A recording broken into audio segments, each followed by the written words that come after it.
Hello, I'm Charlie Anteby. Today's the 30th of June, 2022. I'm here with the Charlie in the Morning Show. I want to thank everybody for being with us. We try to talk common sense into the people. We try and improve their lives. We try and whisper something in their ear that maybe nobody else told them that's going to help them as they navigate the course of living in this world. Everybody's got different mentors, different parents, different tutors, different teachers, different rabbis, different friends, and they hear different things. And hopefully I'm one more voice, and I'm a voice of benefit, at least occasionally. And that is the purpose of this show. I've been saving the request for funding for the show. Viewers like you support this show right now. That's the model. Been saving that for the end of the show. I'm going to say it right now. We're taking money. Uncle Charlie Anteby is my Venmo. Anteby. Or you could send it to Charlie Anteby, P.O. Box 100, Deal, New Jersey 07723.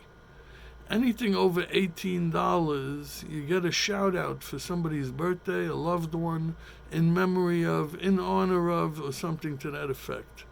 If it is a birthday or a specific date, please indicate that.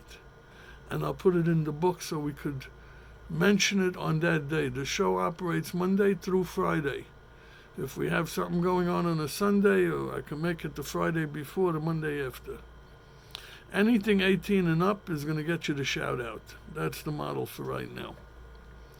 I grew up in the electronics business starting in 1975. I have a career that spans back till 1969. I used to say 1970. I recently been reminded of a job I had at 9.5 in the Collingswood Flea Market.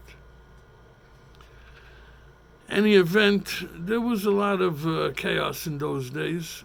There was problems. There was things went on. And over the course of the years since then, things have happened. We had heroes in the business. We had little guys in the business. We had big guys in the business. And if I knew then what I knew now, maybe I could have prevented some of it, helped some of it. I know one guy was a dear customer, heroin overdose, dead for a number of years already. Another guy had a small store. I used to ship him goods because his cousin was related to me.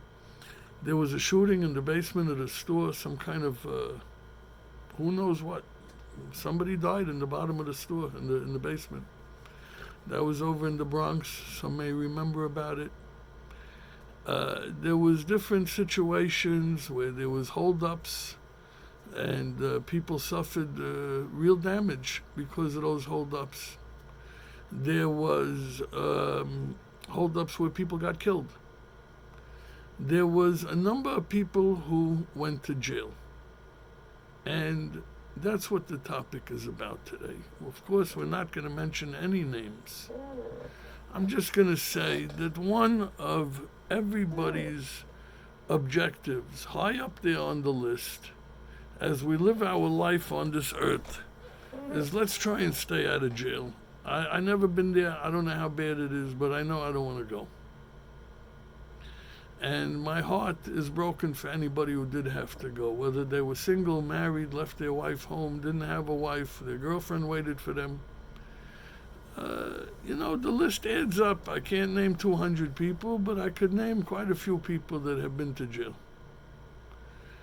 And I could name quite a few people that are dead, and I could name before their time. The idea is to stay alive and stay out of jail.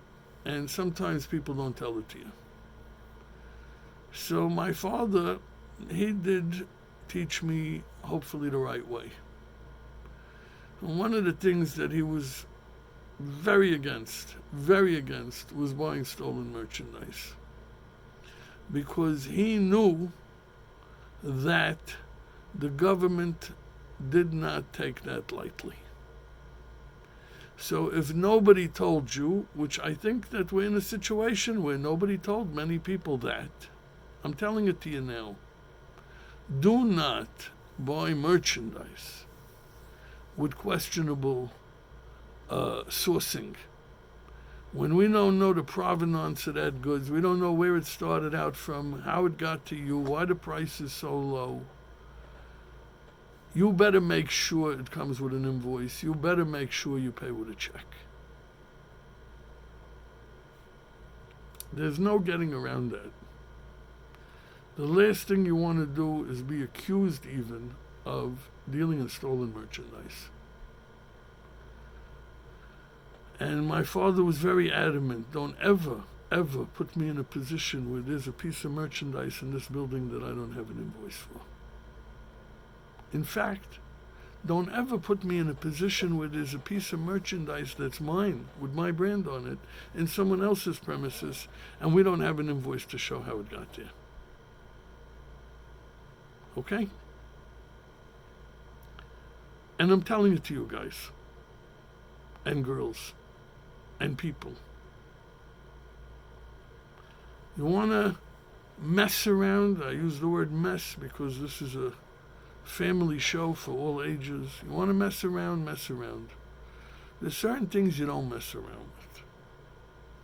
You don't mess around with stolen goods. You don't mess around with distributing goods with no record of having done it. You don't mess around with anything that could construe itself, convert itself into a story that sounds like there's been money laundering. You don't want to even mess around with people that are the people you don't want to mess around with. And I'm not a genius. I don't know why. I don't know why you don't want to have anything to do with people you're not supposed to have anything to do with. You know, in the old days, they said they come back, they ask you for a favor that you don't want to do, and you got to do it because they did you a favor. I don't even want to know. I just want to tell you, not want to know, I just want to tell you that there's a way to walk down this thing, to go straight, to keep your blinders on, to stay out of trouble, and certainly to stay out of jail. I love lawyers. I love them socially. I love them to go to dinner and have a nice talk and converse, and let's have a discussion about politics, and let's have a discussion about the Supreme Court, and let's this and let's that.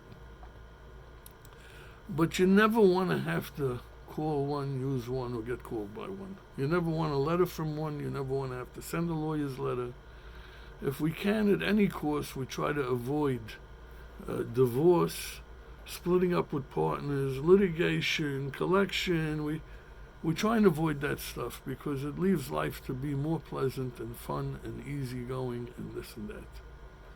You know, I did have friends in the real estate business, and their gig was, we're going to somehow get you into contract, we're going to tie up your space, you're not going to be able to red tape your way out of it, we're going to keep it, and we're going to flip it. And even though if we gave ourselves 60 days, we're going to take a year, because why?